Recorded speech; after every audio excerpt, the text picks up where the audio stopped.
ក្មេងប្រុសតូចបានដឹងដោយចៃដន្យថាថ្មនៅជាប់នឹងឪពុករបស់គាត់គឺជាថ្មចោលប្លន់ពណ៌ក្រហមដែលមិនអាចកាត់ថ្លៃបានដូច្នេះគាត់ប្រញាប់បញ្ចុះបញ្ចូលឪពុករបស់គាត់អះអាងថាមានវិធីបង់វិក័យប័ត្រវាប្រែថាឪពុកខ្ញុំបានបាត់បង់ទ្រព្យសម្បត្តិគ្រួសារទាំងអស់ដោយសារតែល្បែងខ្ញុំនៅតែជំពាក់បំណុលបរទេសច្រើន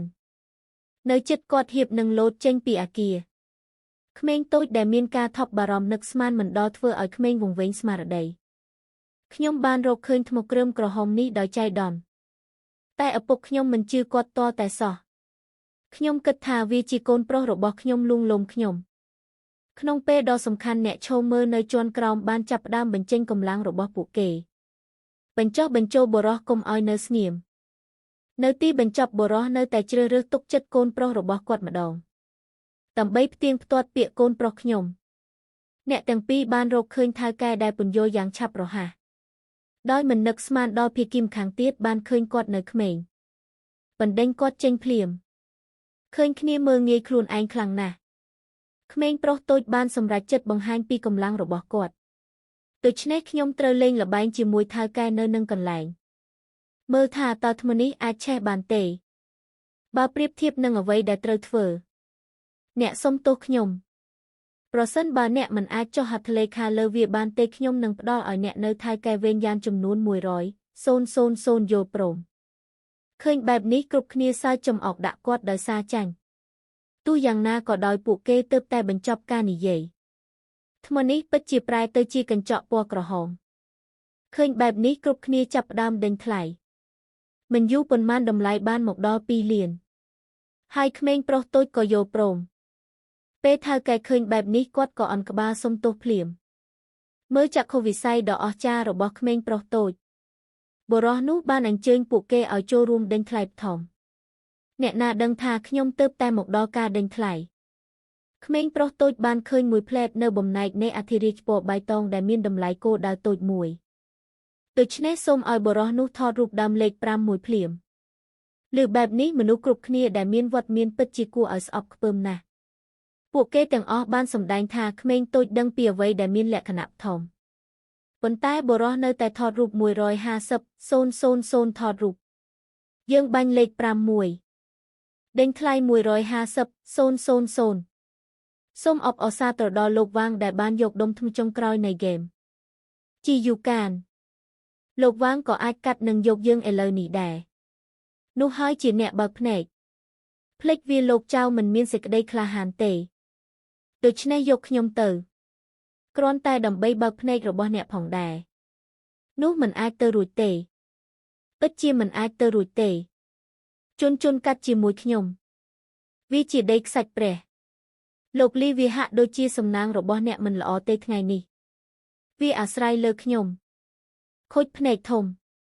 ក្មេងនៅទីនេះសម្រាប់អ្នកខ្ញុំចង់ឃើញអ្វីដែលអ្នកអាចចេញពីលាមកនេះទីរោគសូមប្រញាប់ឡើងគំរងចាំអ្នកមិនអាចកាត់តម្រងបានទេយំហើយសួរឪពុកអ្នកឲ្យទឹកដោះគោតើលោកវ៉ាងត្រូវការរៀបចំការកាត់នៅនឹងកន្លែងសម្រាប់អ្នកទេហឺហាទៅឥឡូវនេះលើមិនអាចកាត់ដូចនោះទេBrad តិចតួចដឹងពីរបៀបកាត់លាមកនេះគឺដើម្បីរកលេសដោយចិត្តណាព្រោះខ្លាចគេកាត់បន្ថយតើអ្នកកំពុងធ្វើពុតជាអ្វីគ្រាន់តែថ្មដែលបាក់ហើយទៅត្រង់ចុះក្រោមតើឧស្សាហកម្មអ្វីដែលត្រូវដំឡើងកាត់តាមលំនាំនេះលោកវ៉ាងបានប្រាប់ប្រជាជនរបស់អ្នកកុំធ្វើឲ្យខ្លួនគេអាម៉ាស់មុខវាមិនយឺតពេលទេក្នុងការបញ្ឈប់មានទេពកោសល្យដំបូងហាបែកបាក់ហាខ្ញុំទើបតែនិយាយថាបាក់ជើងឬគេដឹងអីហាឈៀវខ្វិនហេតុអ្វីបានជាយើងមិនបញ្ឈប់ការកាត់និងបន្តកាត់អូលើកអ្នកឡើងនេះអធិរាជនិងអធិរាជនៅតែតណ្ហាក្មេងនេះអស្ចារ្យណាស់វាគ្រាន់តែជាភ្នែកបើកចំហប៉ុណ្ណោះវាពិតជាមិនអាចទៅរួចទេក្នុងការមើលទៅល្អតើមានអ្វីដើម្បីប្រយុទ្ធប្រឆាំងនឹងឈៀវខ្វិនខ្ញុំពិតជាមិនបានឃើញមនុស្សខុសទេអ្នកអស្ចារ្យណាស់ហេតុអ្វីបានជាសៀវកានខុសគ្នាពីមុនលោកលីតើអ្នកមិនមើលងាយមនុស្សដែលខ្ញុំបាននាំទេតើអ្នកនិយាយអ្វីឥឡូវនេះហាលោកវ៉ាងខ្ញុំគ្រាន់តែនិយាយលេងអ្នកប្រសិនបើអ្នកចង់បាញ់កូនប្រុសទាំង6នាក់នេះ 10 លានអ្នកឈួតតោះទៅកិច្ចការមុនរបស់លោកវ៉ាងគឺជាការយល់ច្រឡំទាំងអស់តើធ្វើដូចម្ដេចដើម្បីឲ្យខ្ញុំផ្ដល់ឲ្យអ្នក30 លានហើយលក់វាឲ្យខ្ញុំសម្ភារៈនេះអាចត្រូវបានឆ្លាក់ជាសិប្បកម្មមានតម្លៃយ៉ាងហោចណាស់100 លានបងប្រុសល្អគុណនៅទីនេះតើនេះជានរណាផុំបែបនេះគឺជាដំបងដាំត្រែងដំបងបង្អស់នៅក្បែរព្រះអម្ចាស់ពស់បងគុណគ្រប់គ្រងរាល់ពាក្យចំណេះដឹងនៅទីនេះអ្នកទៅហាចក្ខុវិស័យរបស់កុមារពិតជាល្អណាស់ដុំថ្មតូចមួយដែលបាក់បែកបែបនេះអាចធ្វើឲ្យមានពណ៌បៃតងអធិរាជហាអស្ចារ្យណាស់ពស់ទឹកតែនិយាយខ្ញុំត្រូវតែធ្វើឲ្យអ្នកធ្លាក់ចុះហើយលេងធំជេងវាងពស់ក៏មានស្នេហារបស់បងគុណដែរ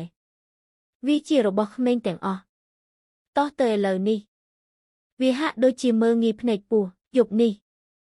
លេង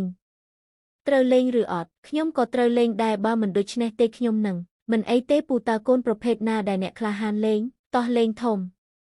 ខ្ញុំមានបំណែកមួយនៅក្នុងដៃរបស់ខ្ញុំ100 គីឡូក្រាមលាមកច្រើនណាស់ខ្ញុំនឹងឲ្យអ្នក10 លានប្រសិនបើអ្នកអាចប្រាប់ពីអ្វីដែលគាត់មានតម្លៃតើមានអ្វីកើតឡើងប្រសិនបើអ្នកមិនអាចប្រាប់ពីតម្លៃរបស់គាត់អត្រាស្តេចមាសរបស់អ្នកជាកម្មសិទ្ធិរបស់ខ្ញុំគឺស៊ីងសៀវកាននេះគឺជាអន្ទាក់ពងគុណកូននេះនៅក្មេងមែនហើយល្បែងប្រភេទនេះមានគ្រោះថ្នាក់ខ្លាំងណាស់ហេតុអ្វីបានជាអ្នកមិនហ៊ានលេងប្រសិនបើអ្នកឈ្នះរណ្ដៅ